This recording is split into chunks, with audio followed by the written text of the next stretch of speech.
Right, so over my left shoulder here is Long Bay. We have stayed in and around this bay a lot over the years. Long Bay has got a river at the very end of it, and so it's really sticky mud. It's great anchoring. A lot of boats anchor in here all of the time. It has really good protection from northerly and southerly winds, but mainly it's a good northerly hole to hide in. Just right behind me you can see the green mooring ball over there. That's one of the club moorings for the Pelorus Boat Club. That is also one of our favourite places to stay. It's very tucked in, it's very protected, it's very sheltered, and the mooring is very close to the beach, so taking the dog to the beach, really easy to do. Now, because this is such a tiny bay and it is so closed in, you feel completely enveloped in the native bush. It is a truly spectacular place to be on a mooring or to be on anchor. So down at the head of the bay where the Pelorus Boat Club mooring is, you are very close to the beach. However, the rest of the bay and around further into the Long Bay section of Long Bay, there is so much space, there is so much capacity for lots and lots of boats to anchor. And even in the little sheltered cove that the club mooring is on, there's often been 3 or 4 other large boats anchored up around us. And it's a fantastic environment, fantastic atmosphere, and absolutely love it. When you're staying in and around Long Bay, the cell phone coverage is quite intermittent. It does kind of, there's a cell tower over there and a cell tower over there, so it comes and goes. If you've got Starlink, no worries. If you're relying on cell phones, this one is okay. It's not great. I have had to go right out into the middle of the bay to have a meeting. Now, on the charts, it's sometimes called Gold Reef Bay, sometimes it's called Long Bay, but whatever it's called, it is a fantastic place to ride out weather. We were over there at a friend's house. We went in bow first because their jetty is quite shallow at the far end of it, and we draw quite deep, so we didn't feel comfortable with the tide structure as it was going in stern first.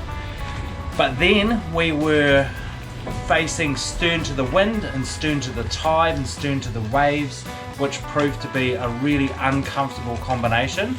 So what we've done is we've shot across the bay to this wonderful mooring as soon as it became available, so that we could hide out of the wind for the next couple of days.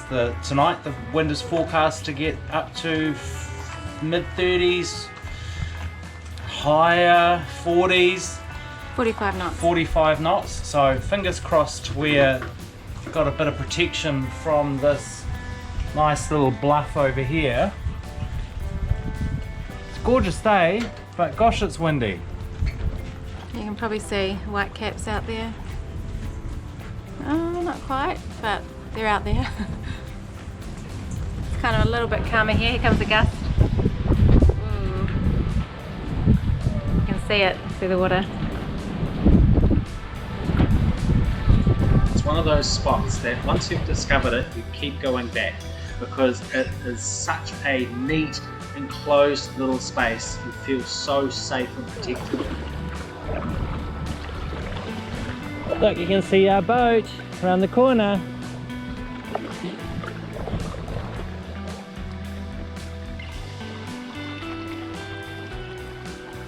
It's pretty special, isn't it? How you can start to see the boat just peeking out. Gonna wave to everyone.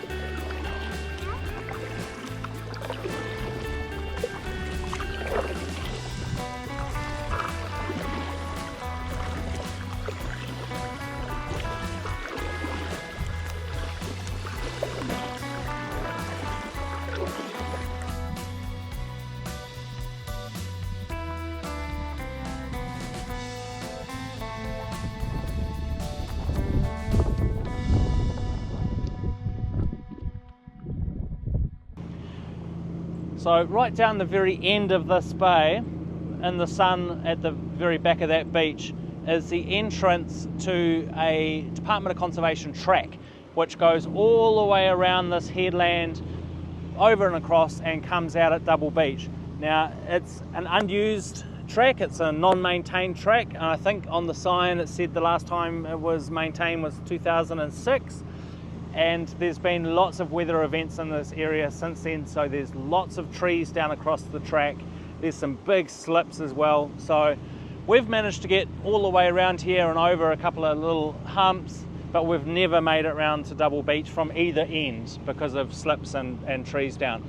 But regardless, it's well worth the walk. It's a very, very majestic piece of bush. There's some great views, especially if you're anchored in here, you get these nice glimpses of your boat. It makes for fantastic photographs. In the summertime, these two beaches here and the one over there are very popular with people just coming in on their little jet boats, fizz boats, anchoring up, having a picnic, bit of water skiing action. Yeah, it's a busy place in the summertime. We hope you have enjoyed a little look at Long Bay, deep in the Kenepuru Sounds. It's a great spot to go and spend a couple of days, hide away from the weather, or just enjoy feeling absolutely nestled into the native bush. Fantastic anchoring. The mud is very sticky, very solid, and as we've mentioned previously, very well protected, especially from the northerly winds. So be sure to go to our website, knotnauti.nz, and check out the bay stays section. There will be a link to the Long Bay bay stay in the description, and on that there will be a whole lot more additional information, photographs, and some other videos related to Long Bay. So please go and check out the knotnauti bay stays and discover with us the Marlborough Sounds one bay at a time.